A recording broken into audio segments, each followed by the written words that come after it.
دلوں کا سکون ہے، الا بذکر اللہ تطمئن القلوب۔ تو معلوم ہوا کہ اللہ کے ذکر سے ہی دل سکون پاتا ہے، دل اطمینان پاتا ہے۔ اور کسی چیز میں انسان انسان سے مراد بندہ مومن کو کیونکہ ساتھ میں خود تخصیص کر دی رب کائنات میں کہ مومنین کے لیے جو سکون ہے وہ صرف اللہ کے ذکر میں ہے، اللہ کی یاد میں ہے۔ وہ پھر آگے فرما بھی دیا اور پھر تحقیق لگا کے الا بذکر اللہ تطمئن القلوب، ٹھیک ہے، کہ سکون جو ہے وہ صرف اللہ کے ذکر میں ہی ہے، مومن کو اللہ کی یاد میں ہی چین ملنا ہے۔ اب ذکر ہے کیا، ذکر سے مراد کیا ہے، اس کی ڈیفینیشن کیا ہے، اس کو سمجھنا ہے۔ کیونکہ اس میں لوگ افراط و تفرید کا شکار ہیں بعض، ٹھیک ہے، جو اہل علم نہیں ہے وہ ذکر کے معاملے میں افراط و تفرید کا شکار ہے۔ تو پہلے تو آپ کا کانسیپٹ کلیئر ہونا چاہیے کہ ذکر اللہ ہے کیا، اللہ کا ذکر ہے کیا۔ تو لغوی معنی جو ہے لفظ ذکر کا وہ ہے یاد کرنا۔ یہ وہ میننگس میں بیان کر رہا ہوں جن معنی میں لفظ ذکر قرآن شریف میں آیا ہے۔ اور وہ کن کن معنی میں آیا ہے قرآن پاک میں لفظ ذکر؟ کیونکہ عربی لفظ کے ایک لفظ کے کئی معنی ہوتے ہیں، چار چار، پانچ پانچ، بعض کے 17 17، 18 18، 20 20 میننگ ہوتے ہیں۔ بعض ورڈ ایسے ہیں اس میں بہت زیادہ میننگس پائے جاتے ہیں عربی کے ایک ایک لفظ میں، بہت بلیغ اور فصیح زبان ہے۔ کیونکہ اسی نے قرآن مجید اللہ رب العزت نے عربی زبان میں نازل فرمایا، اور اہل جنت کی زبان بھی ہوگی وہ بھی عربی ہوگی۔ تو لغوی طور پہ جو جن معنی میں قرآن شریف میں لفظ ذکر آیا ہے وہ یہ ہے: یاد کرنا، یاد کرتے ہیں نا ہم کسی کو، اب یاد کرنے کے لیے آپ مجھے بتائیں کہ زبان چلانے کی ضرورت ہے؟ بعض صورتوں میں تو زبان سے یاد کیا جائے گا، بعض صورتوں میں سوچ کے یاد کیا جائے گا، تصور سے یاد کیا جائے گا۔ تو یاد کرنا لفظ ذکر کا ایک معنی یہ ہے، یاد رکھنا۔ ایک دیکھیں، ایک ہے یاد کرنا اور ایک ہے یاد رکھنا، دونوں میں بہت فرق ہے۔ ہم نے کسی کو یاد کیا، ایک دفعہ کیا بس ختم، پھر کبھی یاد نہیں کیا۔ اور یاد رکھنا اس میں ہمیشگی کے قریب ہے، یعنی ہمیشہ یاد رکھنا، وہ یاد رہے ہر وقت آپ کو۔ ذکر کا ایک معنی یہ بھی ہے یاد رکھنا۔ اسی طرح چرچا کرنا کسی کا، یعنی کسی کے فضائل بیان کرنا، ذکر کا ایک معنی یہ بھی آتا ہے۔ اور خیر خواہی کے معنی میں بھی آیا، اسی طرح عزت اور شرف کے معنی میں بھی آیا ہے، یعنی کسی کی ثنا اور بہت زیادہ عزت اور شرف جو بیان کی جاتی ہے اس معنی میں بھی لفظ ذکر آیا ہے۔ تو یہ وہ معنی ہیں جو قرآن شریف میں آئے لفظ ذکر کے۔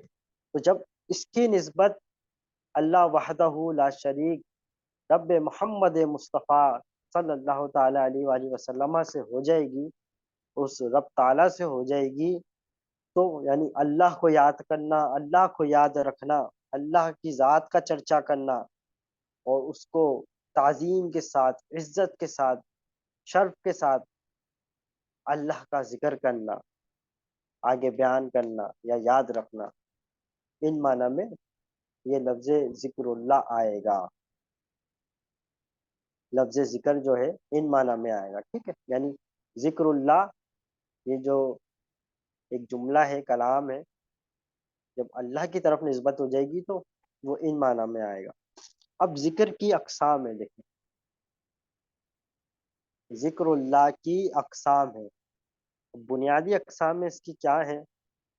اللہ کے ذکر کی بنیادی 3 اقسام ہیں اللہ تعالیٰ کے ذکر کی۔ پہلی قسم جو ہے، پہلی کیٹیگری جو ہے وہ ہے ذکر لسانی، زبان سے اللہ کو یاد کرنا۔ اب ہم تسبیح پہ وظائف پڑھتے ہیں، زبان سے پڑھ رہے ہوتے ہیں نا، جو وظائف تسبیح پہ ہم زبان سے پڑھیں گے، جیسے سبحان اللہ ہے، الحمدللہ ہے، یا قرآن شریف کی ہم تلاوت کر رہے ہیں، اسی طرح نماز پڑھ رہے ہیں، سبحان ربی العظیم، سبحان ربی العلیٰ، اللہ اکبر، یعنی جن کا تعلق زبان سے ہو جائے گا، جس ذکر کا تعلق، ٹھیک ہے، تو یہ ذکر لسانی کہلاتا ہے، اس کی بھی بڑی فضیلت ہے۔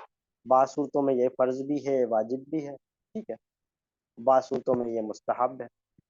اسی طرح ذکر قلبی، دوسری جو قسم ہے ذکر قلبی، اور آج کا ہمارا موضوع بھی یہی ہے، ذکر قلبی۔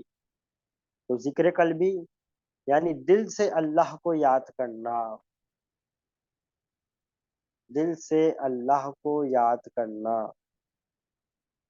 اسی طرح ذکر بالجوارح، یعنی جسمانی جو ہمارے جسم ہے، باڈی ہے، اس کے جو مختلف پارٹ ہیں، جب وہ شامل ہو جائیں گے کسی ایسے کام میں جو عبادت ہے، جیسے نماز، اب نماز میں ہماری پوری باڈی شامل ہے، تو یہ کیا ہے؟ نماز ذکر بالجوارح ہے، ذکر بالجوارح بھی ہے نماز، ذکر قلبی میں بھی آتی ہے جب حضوری کے ساتھ پڑھی جائے گی، اور ذکر لسانی بھی، تینوں ذکر نماز میں شامل ہو جاتے ہیں۔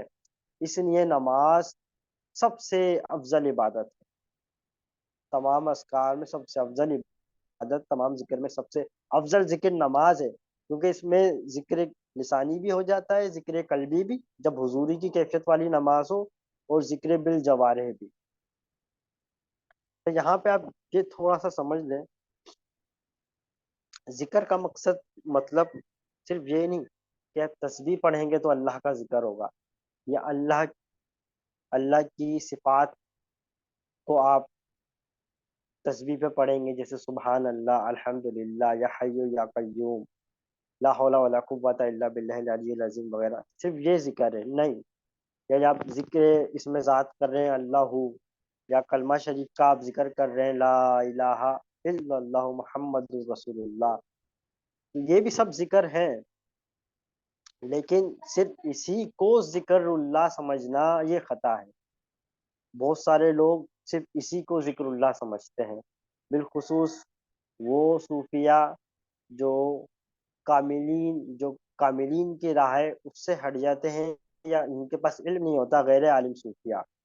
صوفیہ کی بھی دو قسمیں، ایک عالم صوفیہ، غیر عالم صوفیہ، ٹھیک ہے، تو اپنی کم علمی کے سبب وہ لوگ اس کو یہ سمجھ رہے ہوتے ہیں کہ صرف یہی ذکر ہے، ٹھیک ہے، ایسا نہیں ہے، یا عام عوام، بلکہ ذکر میں، اللہ کے ذکر میں ہر وہ چیز شامل ہوگی جو جس میں اللہ کی یاد پائی جائے گی، اللہ کی اطاعت پائی جائے گی۔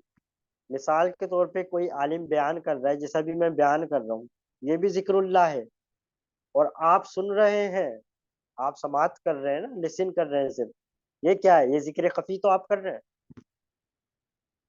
تو یہ بھی ایک طرح سے ایک فکری ذکر ہے۔ اسی طرح کوئی روزگار جس کے حلال حدود میں کما رہا ہے، وہ بھی ذکر اللہ میں قائم ہے، وہ بھی اللہ کی یاد میں قائم ہے۔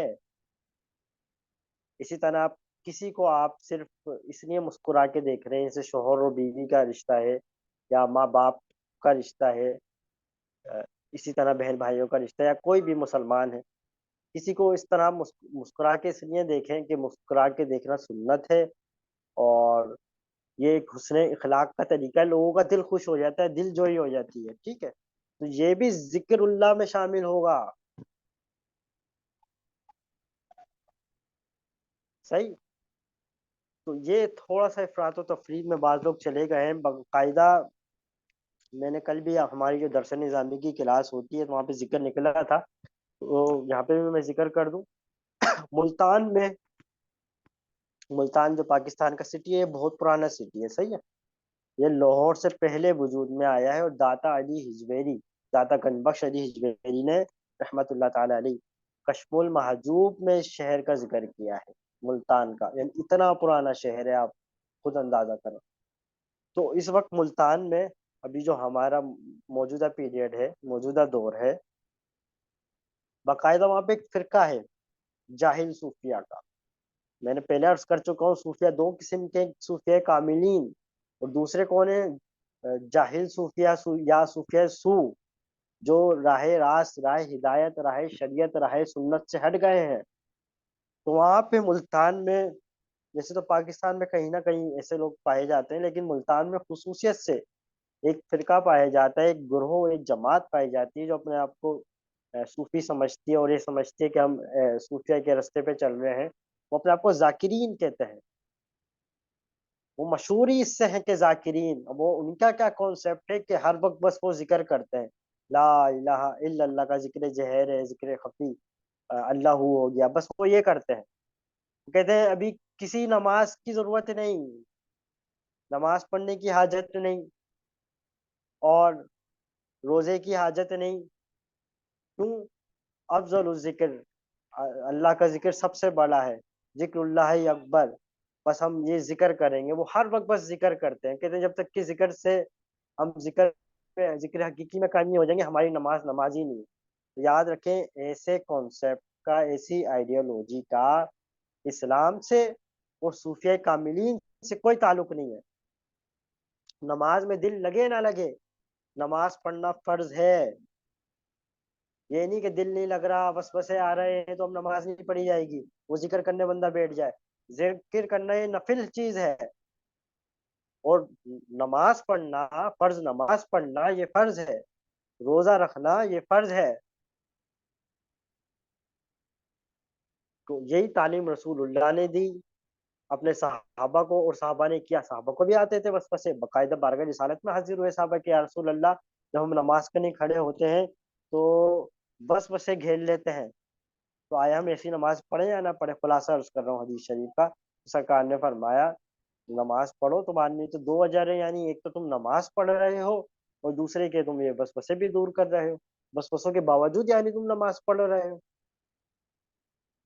تو ایسے جاہل صوفیہ وہ رائے ہدایت سے ہٹ گئے ہیں، ان سے بچا جائے گا.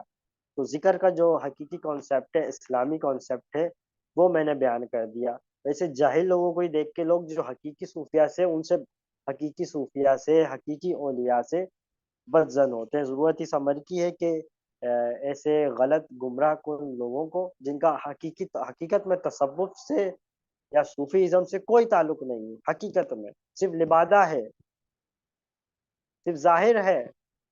اسی طرح ہے جیسے آج کل جعلی ڈاکٹر ہوتے ہیں، لبادہ پین اولڈ لیا ڈاکٹر کا، اور آتا شاتا کچھ نہیں ہے. اسی طرح ان کا حال ہے بس. تو اللہ تعالی ہمیں محفوظ فرمائے ایسے فطروں سے. تو یہ تھا ذکر کی تعریف، ذکر کی آئیڈیالوجی، ذکر کا معنی، ذکر کی مراد وغیرہ، کہ ذکر میں کیا کیا چیزیں شامل ہوں گی. درود شریف پڑھیں. اللہم صلی علی سیدنا محمد وعلی آلہ وصحبہ بارک وسلم. یہاں تک جو میں نے بیان کرا کانسیپٹ سب کا کلیئر ہے؟ کسی کو کچھ پوچھنا ہو تو پوچھ لیں ابھی تک جو گفتگو ہوئی.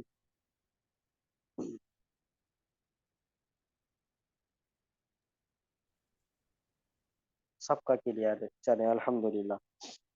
اب ہمارا ٹاپک ہے آج، جیسے کہ میں نے ذکر کی اقسام بیان کر دی کہ ذکر جہر ہے، ذکر قلبی ہے، اسی طرح ذکر بالجوارح ہے. ٹھیک ہے. تو یاد رکھیں ذکر جہر بھی بعض صورتوں میں فرض ہے، کیا جائے گا. اسے نماز ہے.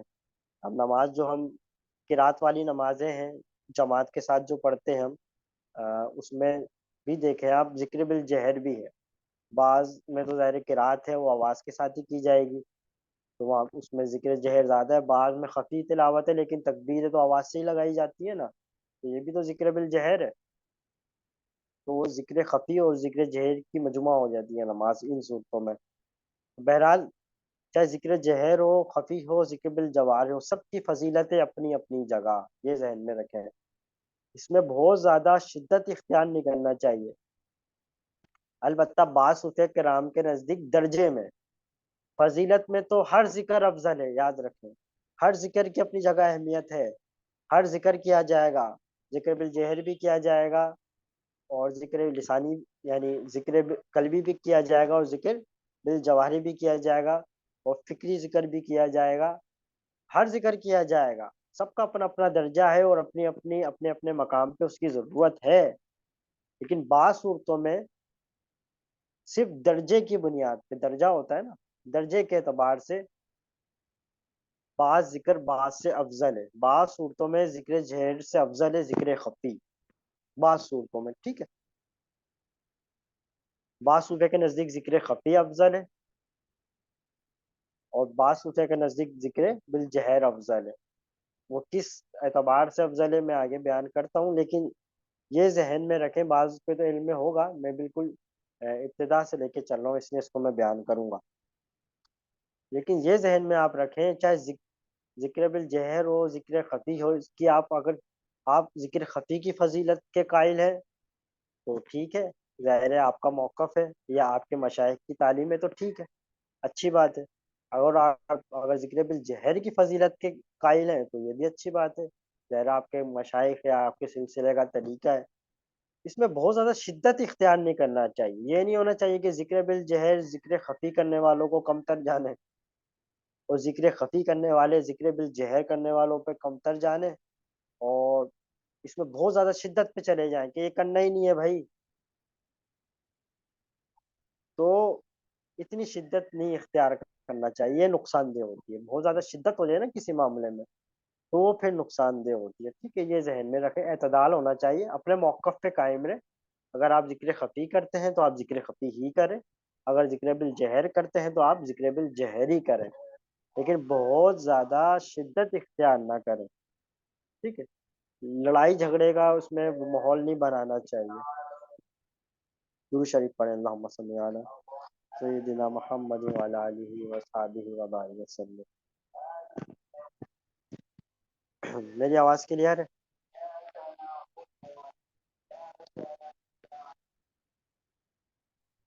اچھا، جب سلاسل